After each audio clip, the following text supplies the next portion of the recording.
see what kind of questions we have in here. Here we go. So many people wonder about our trainers. In fact, raise your hands if you've ever thought about being an animal trainer. That's quite a few of you. And you guys should definitely meet part of our team of dedicated trainers that interact with our family of whales every day. You've already met Jordan, but Jordan, who do you have joining you today? I'm joined up here on stage by my good friends Joel, Caitlin, and Julie. And they're just a few members of our dedicated animal training team. Our killer whale trainers are so passionate about what they do here every day. That makes me think of another great question. Do the trainers talk to the whales? Jordan, I'll let you answer that one.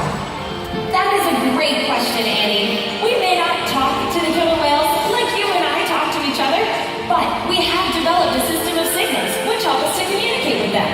For example, if we bend in the waist, like our trainers are demonstrating, the whales have learned to nod their heads in an up and down motion. We can also raise our hands high above our heads, like so, and the whales will mimic our behavior by raising their pectoral flippers. We can even give them a wave. And they'll wave right back. Our ongoing communication is a vital part of building the strong, lasting relationships that we share with these animals. Because of this connection, we're able to do amazing things, like answer scientific questions through research. Here at Seafood, we have a unique opportunity to conduct research about killer whales, asking important questions that can only be answered in a setting like this. So much of what we learn here is being used to help killer whales in the wild. Of course, there are other questions that can only be explored by studying whales in the ocean.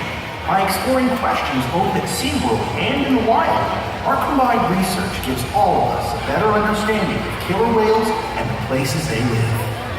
Now that's what I call working together. Research flowing in both directions, from our part to the wild and back again. That way everyone benefits. Isn't that a lot of questions? Believe it or not, we get them every day. And to answer your questions, killer whales communicate with each other using all sorts of sounds. In fact, let's listen to what our killer whale family has to say.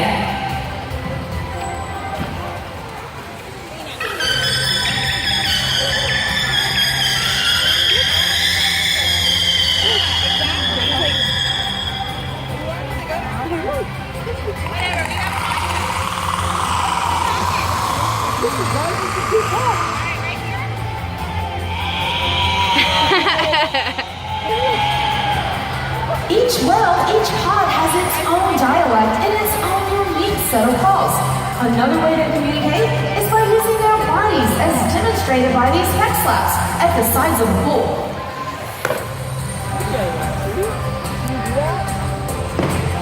When a whale uses their body to slap the water, creates a commotion above and below the surface. Now this individual wonders why whales jump, and I just happen to have that emoji, guys. Take a look.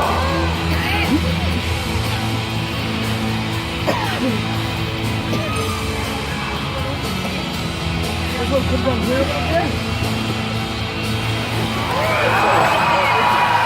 jump like that is called a breach. It makes a sound on top of the water. It could be to show their excitement, to display a little power, or to even get the attention of the other whales. After the show.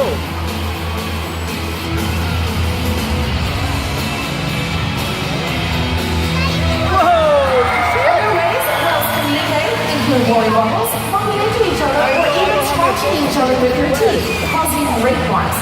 Those are the multi-line marks that you might see on the skin of some killer whales and other dolphin species. It's just one of the ways that these animals display dominance over one another during social interactions in the wild and here at SeaWorld.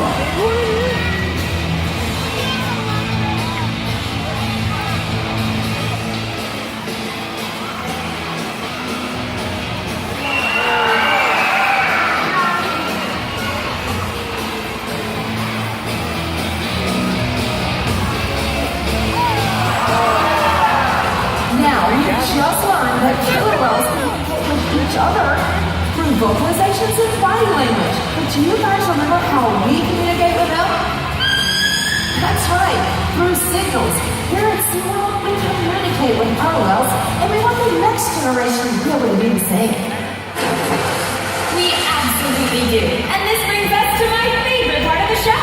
We have two new friends, our special volunteer guests, hanging out with our killer whales and their trainers down in the glass. Ladies and gentlemen, let's give a warm welcome to Connor, who's going to be spending some time with Sakari, and Riley, who's going to be meeting Kamea today. We're going to teach our volunteers a little more about how to communicate with the whales using signals. All right, guys, to start our interaction, let's give our killer whales a great big wave hello.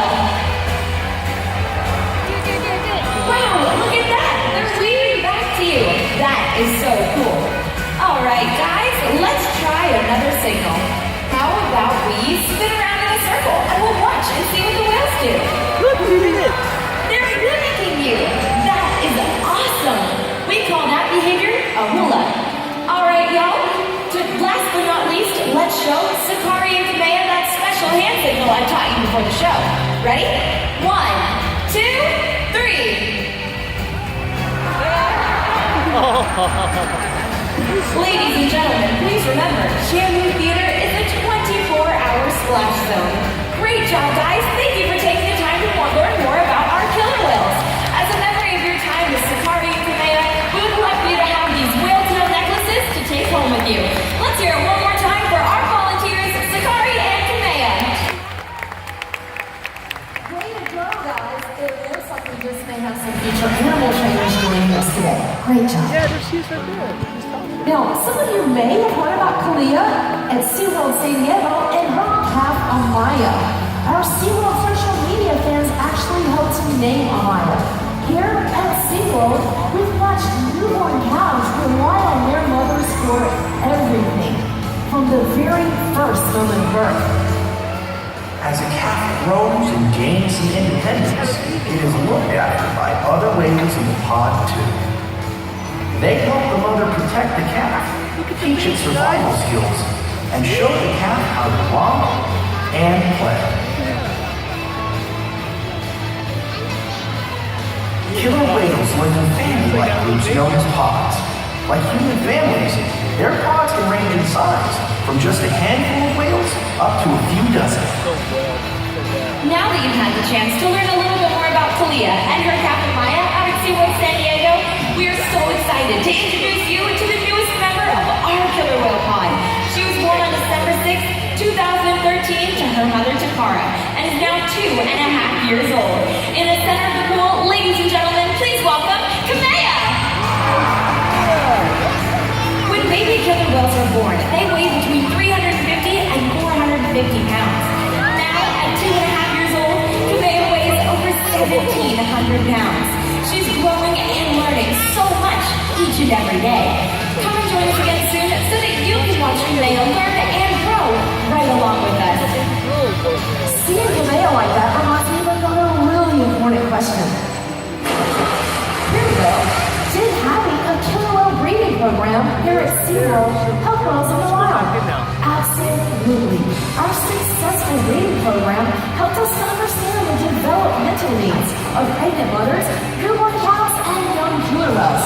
It's critical information because this is the time that killer whales are most vulnerable in the wild. Gaining this type of knowledge was only possible through the research that we were able to do right here at SeaWorld.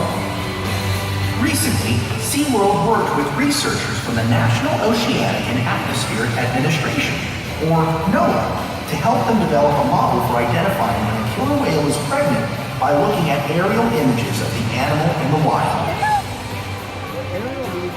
Prior to this cooperative effort, where SeaWorld provided direct, unparalleled access to our pregnant whales, researchers had no solid way of knowing whether or not a female in the wild was carrying a calf.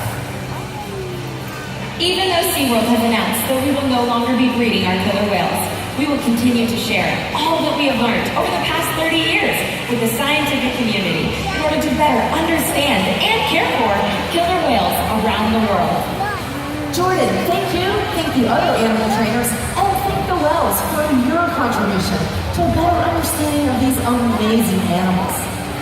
Now, I want to talk about research reminds me of another important question. Who takes care of you, Shannon? I love this question because it allows us to give you a peek at just how much we care about these amazing animals. So, Jordan, are the trainers ready? We sure are. The behaviors that we are going to demonstrate to you, called husbandry behaviors, are what allow us to take care of our killer whales. Right now, Tuar is showing us a flute present behavior. This flute present is vital to our animals' health care because it allows our veterinarians to take voluntary blood samples from the topical veins that are located in their tail flutes.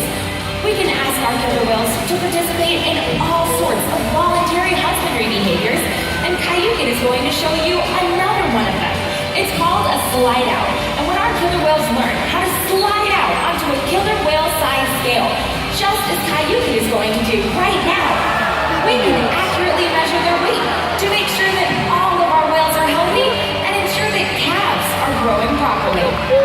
High energy behaviors, such as fast swims, bows, and breaches, are behaviors that killer whales demonstrate both in the wild and right here at SeaWorld. And now Tuar is going to show you another of those high energy behaviors called a back dive. In the center of the pool, this is Tuar. All of these high energy behaviors and so many more are what allow us to make sure that all of our killer whales get the exercise and physical stimulation that they require to be healthy each and every day. You want to go? Go a little bit. So fun. This is awesome. With all of those high energy behaviors, I know that our guests are probably wondering just how much these whales need to eat to stay healthy every day. Well, Annie, just like you and me, each killer whale has their own individual dietary needs. For example, Kamea, the youngest member of our pod, at 2.5 years old, eats 65 pounds of fish every single day. While in comparison, Kayukin, a 24-year-old killer whale who weighs 9,300 pounds, eats 170 pounds of restaurant-quality fish on a daily basis. And it's important to note that all of our killer whales receive all of their food every day, no matter what. Because we've been able to determine how much killer whales eat at different stages throughout their lives, researchers in the field can use this knowledge to determine if ocean habitats are healthy enough for killer whale populations to thrive. That type of knowledge is invaluable. You know, food, exercise, and routine checkups from our veterinarians aren't all our killer whales need. Each whale's well-being is so important to us. We want to make sure that their minds are stimulated and challenged too. They require the type of mental enrichment that only comes through learning, interaction, and one of our favorites, play. Take a look in the pool right now and you'll see different types of play sessions going on between our killer whales and their trainers. Both Kayukin and Tuar, our two adult male killer whales, are interacting with environmental enrichment devices, or EEDs for short. These EEDs are specialized killer whale toys designed and created by our team of trainers. As trainers, it's our responsibility to make sure that each day is different and exciting for our family of whales. These EEDs are one of the many ways that we can enrich their environment. It is so much fun to watch the different ways that they interact with these enrichment devices. They come up with all sorts of fun ways to play with their toys and games to play with each other and our team of trainers. But with all of the fun toys and games that we provide for our killer whales, the best type of enrichment still seems to be social interaction with other members of their killer whale pod and our team of experienced trainers. That looked like a lot of fun. And here's a fun question. I know all of you out there are probably wondering who would win if a great white shark squared off with a killer whale. Who thinks the shark would win? Raise your hands. Who thinks the killer whale would win? Raise your hands. All of you that said killer whales, you're right. You see, a shark hunts alone and a killer whale hunts with a pod of killer whales. So it's not even a competition. Killer whales have even been known to hunt blue whales. Do you guys know one of the largest animals to have ever existed on the planet. But killer whales can hunt these huge animals because they coordinate, collaborate, and cooperate. They work together as a team to overcome challenges much larger than themselves. We can learn a lot from the whales about how to overcome the challenges that our oceans face. In fact, we collaborate like the whales do. We can change the fate of our oceans and our world. Awesome. These are some really specific questions, guys, that come in every day. And here's the first one. Why do some of the dorsal fins curve? That's an excellent question. You see, dorsal fins have no skeletal support, such as bones or cartilage, to support their height and weight. They're made completely of connective tissue. When animals spend a lot of time near the surface of the water, that connective tissue may weaken and the fin will land. We see curved dorsal fins in the wild as well as here at SeaWorld. Next question. How fast can they swim? Hey Jordan, how fast can they swim? Depending on their body weight, killer whales can reach speeds of up to 30 miles per hour, making them one of the fastest predators in the ocean. Check it out as Cayuga shows us just how fast he can swim. He's using his powerful tail flukes to move himself through the water at top speed. Killer whales are designed to be hydrodynamic. They have a fusiform body shape, meaning that they're shaped like a torpedo. This allows them to glide smoothly through the water with very little resistance. And all of these characteristics and so many more are what make killer whales the apex predator of the ocean. We've got a couple more questions, guys. Here's the first one. How much water can their tails splash? Well, their tails, or flukes as they're called, are strong enough to fling on a lot of water about halfway up their stance. Last question. If all the whales splash all at once, could they get everyone in the stands wet? No. Well, maybe not everyone.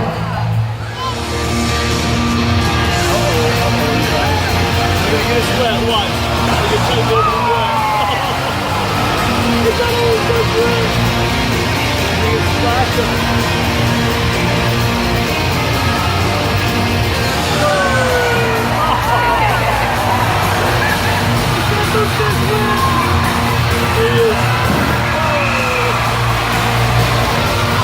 Still trying to get us wet.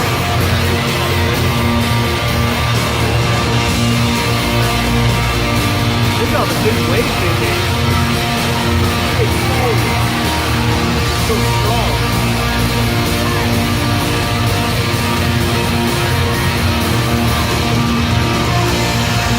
Where is he? Others. Look at his tail! You see that over here?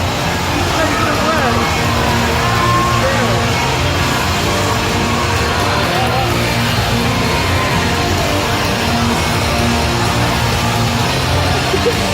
Whoa! Look at it! You see his tail? Look! He's moving on wet! See it? He got all those people wet and they're getting so no. Get us wet.